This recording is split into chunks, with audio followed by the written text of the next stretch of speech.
Há tempos o mercado da advocacia nacional tem conhecimento desse tipo de pressão para a liberação de alguns aspectos regulatórios.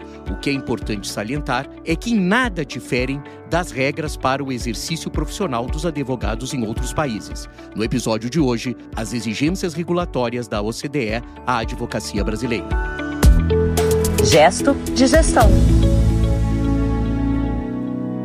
Hello! E aí, tudo bem com você? Bom tê-la aqui na edição número 43, hashtag 43 do Gesto de Gestão. Aqui é o Alexandre Lupe e um prazer estar aqui ao lado do meu querido André Porto Alegre, que é o camarada que pensou, farei um podcast e louco como ele é, nos resolveu convidar. Nós não, né? Convidou a minha, Lê Lupe. Mas ele se redimiu com esse convite e trouxe Daniele Serafino para o time.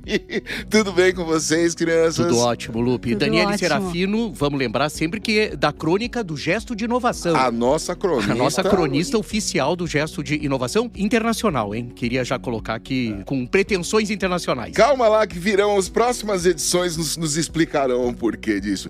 Escuta, Dani, André, eu sei que vocês sempre preparam coisas aí muito legais pra gente conversar aqui, mas antes da gente começar o episódio de hoje, vou te perguntar aqui, André, é sobre essa questão aí da entrada do Brasil na OCDE, que me parece, vi um sinal no céu lá, um sinalzinho de fumaça, que tem impactos na advocacia brasileira. E eu sei que você está acompanhando essa situação, André. Exatamente, Lupe. Bom, eu ainda, né, Dani, a gente precisa saber quem é que passa todas essas informações pro Lupe, né? Ele é muito bem informado, né? Impressionante. A OCDE é a Organização para a Cooperação e Desenvolvimento Econômico. É uma entidade econômica intergovernamental com 38 países membros. Um dia desse eu estava ouvindo que é um clube. Achei muito... É um clube de países, né? Ela foi fundada em 1961 para estimular o progresso econômico e o comércio mundial. E ela estuda e promove meios para melhorar políticas públicas em áreas como economia, comércio, ambiente, ciência e tecnologia e educação. O intercâmbio desses conhecimentos entre os países é uma das vantagens de integrar a organização. O Brasil pleiteia entrar nesse clube internacional de boas práticas desde 2017. Oficialmente, há até informações que muito antes o Brasil já pretendia. Em 2017, houve uma intensificação e uma oficialização desse pleito, quando, então, foi encaminhado um pedido oficial. Mas somente em 2019, os Estados Unidos aprovaram. Até então, os norte-americanos rejeitavam o país. Em junho de 2022, a entidade aprovou o que eles chamam de um roadmap com as exigências para fazer parte dessa turma. Eu sei que o Lupe está curiosíssimo, Dani, para me perguntar por que os Estados Unidos não nos aceitavam. Não sei. Tem que falar, quando eu não sei mesmo. Não sei. Não vejo motivos para não nos aceitar. Bom, há muitas exigências e a estimativa é que essa fase que nós estamos vivendo agora, ainda tem uma duração de 3 a 5 anos, então é um processo realmente demorado. Portanto, para se sentar nessa mesa, o Brasil ainda levará um certo tempo e, de quebra, terá de se adaptar a algumas imposições da organização. Uma delas, que é exatamente essa, Lupe, que você levantou, diz respeito à advocacia praticada no país e está entre os entraves regulatórios dos códigos de liberação, chamado por eles de operações invisíveis. Mas é só a advocacia que é alvo desse tipo de exigência? Não, há um rol de recomendações da entidade que não se restringe à advocacia. E vale alertar aos nossos ouvintes que não são mandatórios, elas são recomendações. Então, só para a gente colocar, são recomendações.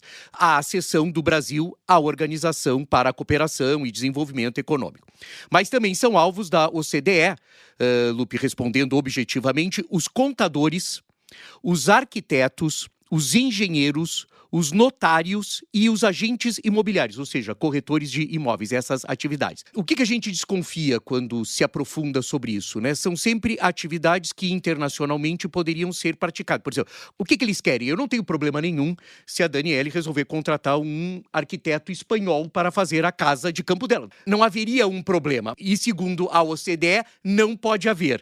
Eles elencam algumas atividades, é curioso isso, né? Algumas atividades atividades e a advocacia está entre essas atividades que tem essa postura por parte da OCDE. Bom, mas aí com isso tem as recomendações, né? E aí quais exatamente as recomendações da OCDE para que finalmente Brasil faça parte desse clube? São 8 itens que foram encaminhados para serem discutidos pelo mercado da advocacia brasileira. E eles são os seguintes, né? O primeiro é reavaliar a obrigatoriedade da inscrição na OAB para o exercício da advocacia. Essa é uma questão que realmente passa longe das pretensões, né, Daniela? Acho que a gente pode falar isso, do mercado da advocacia, né? Acho que não há como se eximir a inscrição na OAB, é uma questão histórica, né? E faz muito sentido tudo isso. Isso tem sido como recomendação, tá, Lupe e Daniele? Não é mandatório, mas nós vamos ter que responder a tudo isso. Então, essa é uma reavaliação que não será feita, possivelmente, né? A segunda é reconsiderar as exigências de que advogados estrangeiros tenham que passar pelo exame da ordem. Isso também é uma questão complicada. Nesse caso, Daniele, há até uma avaliação que é anticonstitucional, porque eu não posso exigir de brasileiros o que eu eximo os estrangeiros, né? Eu teria uma desigualdade nessa questão. Quer dizer, o exercício da advocacia pressupõe que o exame da ordem seja colocado. E vale a pena colocar para os nossos ouvintes, Lupe e Daniele, que no mundo todo é assim. Então, nós não estamos tratando, porque às vezes a gente fala dessas questões regulatórias e elas são vistas sempre como coisas muito esquisitas, né? O Brasil é assim. Não, no mundo todo é assim. Então, esse também possivelmente seja uma... André, nesse caso da advocacia, essa pressão, né, para que os estrangeiros atuem, né, nos determinados países, ela acontece em outros países também. Os Estados Unidos pressiona muito, né? A gente vê alguns casos, por exemplo, no Japão, há uma pressão muito grande dos americanos para que a sociedade, né, japonesa abra espaço para os advogados estrangeiros atuarem em conjunto, né, nas bancas em conjunto. O que muitas vezes em alguns países é permitido através de uma atuação em áreas internacionais. Então, é como se eles não pudessem, os advogados estrangeiros, atuar em assuntos domésticos ou com legislações domésticas, mas eles poderiam atuar no país com assuntos gerais, internacionais, uma atuação diferenciada. Então, assim, essa pressão, ela existe e alguns países abrem espaço em algumas determinadas matérias, entendendo que aí não haveria um conflito ou que poderia agregar algum valor nesse advogado estrangeiro que vem com uma visão um pouco mais global. É exatamente isso, Daniele. São os chamados consultores internacionais. Então, um advogado brasileiro pode se registrar no bar, em qualquer bar dos Estados Unidos, né, na ordem local, como consultor das leis brasileiras para atender americanos sobre as leis brasileiras e não atuar. E é assim que a questão funciona. E no Brasil também. No Brasil também é permitido você ter consultores internacionais, ou seja, os escritórios podem ter advogados estrangeiros que são cadastrados e reconhecidos pela OAB para atuarem sobre a jurisdição de origem deles, né, para atender clientes brasileiros. É exatamente isso. A pressão vem muito também sobre o que a gente pode ver agora que essa discussão veio à tona, e se não veio à tona, o Lupe trouxe à tona, né, porque não estava nem no nosso programa de hoje, quer dizer, o Lupe é que trouxe à tona, não sei, tá com pretensões internacionais, ele também. Mas o que a gente percebe é do Reino Unido também, uma pressão muito forte dos escritórios ingleses, que tiveram a gente já comentou em um gesto de gestão aqui, tem uma ascendência muito grande na Europa como um todo, né? Quer dizer, vem adquirindo escritórios tanto em Portugal como na Espanha, na Alemanha não, mas tem uma interferência, né? Tem uma área de influência muito grande a advocacia do Reino Unido sobre a Europa e ela tenta atravessar o mar. É uma vocação deles, eles adoram atravessar o mar. O terceiro ponto é considerar a possibilidade do exame da ordem ser realizado por autoridade pública, independente, ao invés da OAB. Difícil essa, hein? E terrível, né, Daniela? Como se a gente estivesse estatizando o exame da ordem. Quer dizer, a questão toda é... Que assuntos vão ser tão universais assim, não há né? o porquê. E se nós estivéssemos falando de uma startup, né? Se a OAB fosse uma startup, não é, está longe disso. Constitucionalmente também, os advogados têm isso. Quer dizer, a ordem tem uma grande importância. Mas aí é isso, né? A OCDE considera que essa independência da OAB geraria algum tipo de regulação excessiva proteção excessiva do exercício da advocacia. Mas é uma possibilidade completamente fora, até por conta desse princípio, né, Lu? Porque você está estatizando alguma coisa que funciona muito bem, do ponto de vista privado, se é que a gente pode chamar dessa forma. Imagina, né? Imagina a gente ficar que nem os Enems, né? Com todo respeito, eu não quero fazer mais essa confusão toda dos Enems, etc. Não há o porquê. Quarto ponto, considerar retirar as restrições à atuação de um mesmo advogado em diferentes estados da federação. São as seccionais da OAB, o que significa o fim da inscrição suplementar. Também é uma questão que não tem sentido, até porque a inscrição suplementar, ou seja, para um advogado atuar em outro estado, é tão fácil, né? É só você ter uma inscrição na OAB que você consegue fazer as suas inscrições suplementares. Nos Estados Unidos é muito mais difícil. Então, o que prova que as exigências, Lupe e Daniele, da OCDE não são aceitas. A gente vai até comentar sobre isso pela totalidade de países. Quer dizer, você tem que ter a inscrição suplementar. Nos Estados Unidos é muito mais difícil, que você tem que fazer a prova, né? Não sei se você sabe. Nos Estados Unidos, você faz a prova novamente, né? É uma questão complicada. Você tem, Daniele, bar? Você tem? Não tenho. Não, não tenho. Não, porque os advogados brasileiros que conseguem, que se interessam, né? Obviamente, é muito interessante, é um diferencial. O quinto ponto, reavaliar a obrigatoriedade da inscrição na OAB para o exercício da advocacia, entendida comumente como responsável pela manutenção de uma conduta adequada, consistente e regrada por parte dos advogados em nível nacional. É um pouco complicado essa questão, né? É muito parecida com desconsiderar a necessidade da OAB, mas é que, como existe toda uma questão, era como se não precisasse seguir os regramentos, né? Reavaliar os regramentos do ponto de vista ético, etc. e tal, completamente fora de cogitação. Quer dizer, eu estou colocando aqui, viu, Lupe e Daniele e nossos ouvintes, eu peço desculpa, eu já estou dando um juízo de valor aqui, porque efetivamente participei aí de alguns encontros e sei o que pode ter aderência e o que não tem e o que fica um pouco despropositado. Lembrando sempre que estamos falando da advocacia, né? Aumentar o nível de competitividade nas cobranças pelos escritórios a partir da remoção de regulações e recomendações relativas a valores dos honorários. Essa é uma questão que, mesmo sendo delicada, ela pode ser enfrentada. Quer dizer, essa é uma questão, eu acho que isso sim pode ser. A OAB existem algumas tabelas, né, elas são seguidas, etc e tal, e às vezes existem alguns confrontos entre escritórios sobre o ponto de vista de precificação, né? O que também abalaria uma questão de você estar aviltando o mercado, questões um pouco nesse sentido. É sempre uma discussão muito difícil. Então, esse aspecto, ele é mais passível, não sei se você acha isso, Daniele, de uma discussão, né? Eu acho. Esse é mais provável, eventualmente, de passar, né? Não tem uma grande barreira. E mesmo que se estabeleça barreiras, elas são barreiras que eu acho que o mercado da advocacia mais transponíveis. vai ter que discutir, né? Inclusive um pouco na área que você atua, né? Porque as novas tecnologias trazem, né, Daniele? Uma reflexão sobre o preço, completamente né? diferente. Então, eu acho que isso é uma questão que até em prol da advocacia e da própria ordem, né, da própria OAB, isso pode ser uma ideia a ser debatida, né? Acabar com o impedimento à associação entre a advocacia e outros tipos de empreendimento comercial. Esse também eu acho que vai ser um assunto. Eu acho que ele deve ser debatido, e aí eu falo efetivamente, não sei se ele passa agora, se é por conta da OCDE, porque eu acho que a gente tem que considerar, Lupe, algumas coisas. A gente tem que considerar que entrar na OCDE pode ser bom, tem várias questões. A questão tributária brasileira é a mais difícil de ser ultrapassada, a Daniele sabe disso, porque na origem é uma tributarista, então a gente sabe que esse vai ser a grande dificuldade. Mas eu acho que, para a advocacia, tem algumas coisas que me parecem despropositadas e tem algumas coisas que eu acho que são temas de discussão que nós já fizemos aqui no Gesto de Gestão e que não tem problema nenhum. Quer dizer, eu acho que a gente discutir, e aqui o resumo dessa ópera é o seguinte: hoje, no Brasil, só pode ser sócio de escritório de advocacia quem for advogado. Você não pode ter uma questão comercial, sob o ponto de vista, uma empresa, um fundo de investimento, não pode ser sócio, tem que ser a pessoa física, né? Isso são impedimentos sobre o ponto de vista do negócio que eu acho que vão ter que ser enfrentados pelo Brasil também. E a gente não tem que ter medo de enfrentar esse tipo de coisa. Temos que entender que, vamos conversar. Pode ser que agora não seja o momento, etc e tal. Eu já escrevi sobre isso também. Eu acho que essas questões, a gente não consegue segurar muito, né? Essas blindagens têm prazo de validade. Então, me parece que isso pode ser um assunto. André, e aí já vou fazendo jabá, tá? Mas assim, sem combinar, você não imagina o que é o gesto de inovação que vem aqui na sequência do nosso programa, fala justamente sobre isso, sobre a liberalização dos serviços jurídicos no mundo. E a gente vai trazer exemplos. E eu também, como você, eu penso que é uma pauta a ser discutida.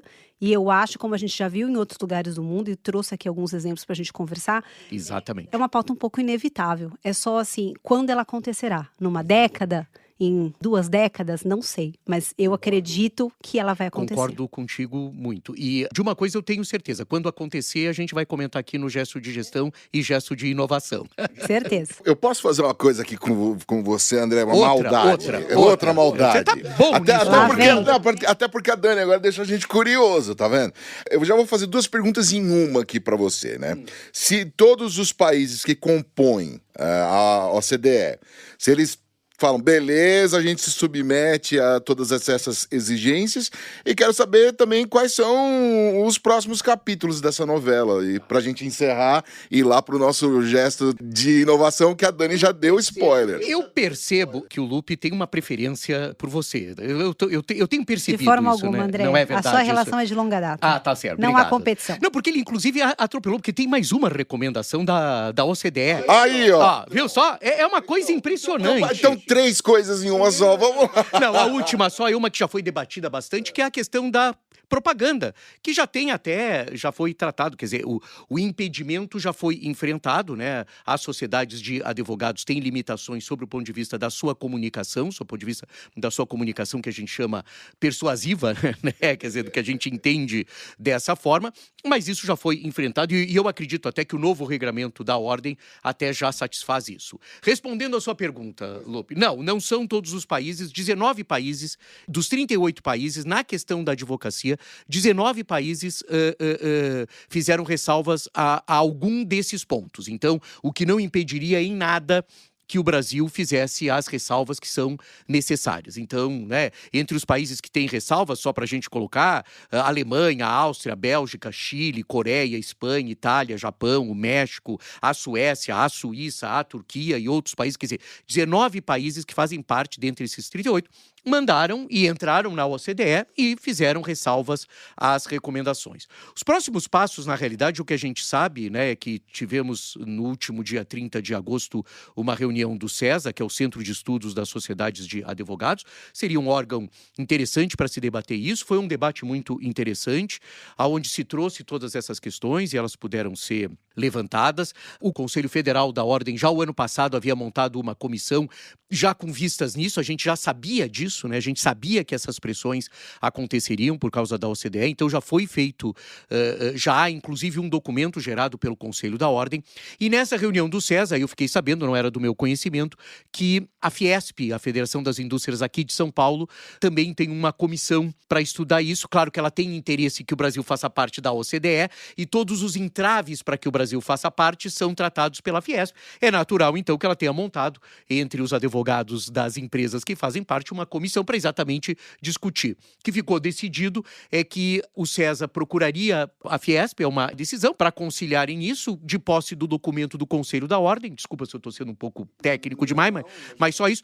E eu só quero deixar, antes de terminar essa sua intervenção, que atrapalhou todo o nosso roteiro, eu só queria deixar claro que o Brigagão, que é o presidente do CESA, eu gosto muito da recomendação que ele dá no final, que é o seguinte: vamos ficar atento, né? Porque não é o CESA, a OAB, a Fiesp que vai mandar para a OCDE, é o Ministério das Relações Exteriores. Então, a advocacia tem que estar atenta a encaminhar para o Ministério das Relações Exteriores e discutir internamente com o Ministério também como é que vão ser encaminhadas as ressalvas para que o Brasil, no que diz respeito à advocacia, para que o Brasil faça parte da OCDE. Para que não morra aqui na... Exatamente. Não, e o medo deles, Lupe, é muito divertido, é aprovar, porque, né... Essas questões mais estatais são sempre muito complicadas. Você, né, de repente o Ministério fecha o documento, manda, não tem retorno. E vai ser um aceite tácito, né? Vai ser um aceite das exigências. E existem questões, como nós vimos aqui, que nós não vamos não é aceitar, bem assim, porque não são muito relevantes para a advocacia. Exato. E a advocacia tem que estar atenta, concordo. E atentos temos que estar nós agora, porque chegou a hora. Ele tá internacional. Totalmente. Ele tá impossível. Não sei o que será. Chegou o momento da crônica mais esperada do mercado da advocacia brasileira, na edição número 43 do nosso Gesto de Gestão. Vem aí o Gesto de Inovação com ela, Daniele Serafino, conte-nos. Para não perder os fãs do André, né? De forma excepcional, a gente está conectado aqui nos assuntos, né, André? Então, hoje o Gesto de Inovação, ele trata da liberalização dos serviços jurídicos. A tendência da liberalização dos serviços jurídicos é um dos assuntos de inovação que mais me chama a atenção, particularmente. Na Inglaterra, o tema já é debatido desde 2004, mas foi em 2007 que teve seu marco mais importante, com o Legal Services Act. Essa regulamentação passou a permitir a criação de novos tipos de negócios jurídicos denominados Alternative Business Structures, ou ABS, estruturas de negócios alternativos numa tradução livre. Essa estruturação permitiu que não advogados pudessem atuar nos negócios jurídicos. Desde então, muitos não advogados começaram a se destacar na área jurídica e hoje são players relevantes no mercado jurídico inglês. A hipótese de liberalização dos serviços jurídicos no mercado americano parecia quase impossível, pois esse é um mercado conhecido por sua forte regulamentação protecionista. Em 1983, a American Bar Association estabeleceu a regra de conduta profissional para advogados número 5.4. Essa regra proíbe que escritórios de advocacia atuem em conjunto com não advogados. E até recentemente, o mundo do acesso à justiça permaneceu exclusivo aos advogados habilitados na profissão. Nos últimos tantos, no entanto, esse mercado regulamentado nos surpreendeu. 2 estados americanos tentaram novas abordagens que têm o potencial de trazerem mudanças muito significativas para o mercado americano. Em agosto de 2020, na pandemia, o estado americano de Utah criou um projeto piloto que permitiu a obtenção de licença para não advogados oferecerem serviços jurídicos. O resultado é que até março deste ano, 31 organizações foram aprovadas e o projeto, que era previsto para 2 anos, se estendeu para 7 anos. Também em agosto de 2020, a Suprema Corte do Arizona, outro estado americano, criou as estruturas de negócios alternativas, as ABS. A mudança faz do Arizona o primeiro estado americano a eliminar completamente a regra 5.4 que citamos antes e permite que não advogados possam fornecer serviços jurídicos ao público, incluindo a representação de clientes na corte, no tribunal. A declaração dá um tom de impacto, dizendo que essas mudanças são de longo alcance para transformar o acesso público aos serviços jurídicos mais eficiente. Já em 2021, a Suprema Corte da Califórnia aprovou uma emenda a essa regra 5.4 e permitiu o compartilhamento de honorários com sociedades de não advogados. Da mesma forma, em Massachusetts, o escritório de advocacia também pode dividir os seus honorários com uma organização fora do mercado jurídico. E na Geórgia, para a gente acabar aqui os exemplos americanos, os advogados podem trabalhar e também compartilhar os seus honorários. São aberturas menores do que a gente encontra no Arizona e Utah, mas são aberturas muito significativas para o mercado americano muito fechado. Ou seja, percebemos um momento de abertura desse mercado para não advogados. O debate sobre as formas de aumentar o acesso a serviços jurídicos continuará a impulsionar as conversas sobre a liberalização dos serviços jurídicos no mundo todo. No Brasil, a atividade de advocacia é atualmente regulamentada pela Lei 8.906.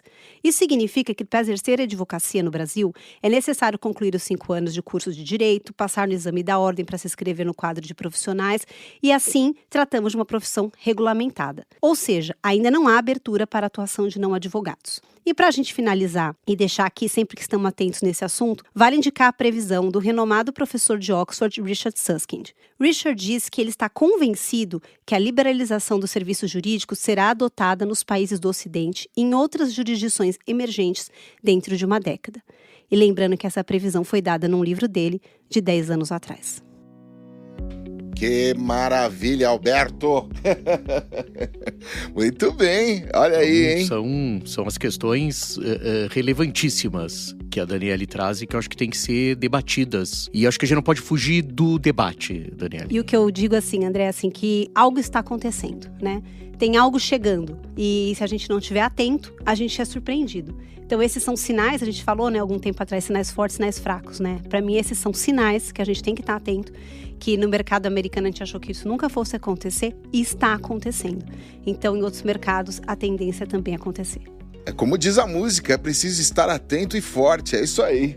Daniele Serafino, obrigado. André, obrigado. Essa foi mais uma edição do nosso Gesto de Gestão, a edição de número 43. Muito obrigado. Obrigado ao nosso querido Vitor Presoto, que está na mesa aqui hoje, dando aquela força pra gente. E ao Ed Chaves, que é o camarada que edita, monta, deixa tudo bonitinho. Ambos fazem parte da equipe da Compasso Collab, que distribui o nosso podcast. É isso aí, até a próxima. Gesto de Gestão.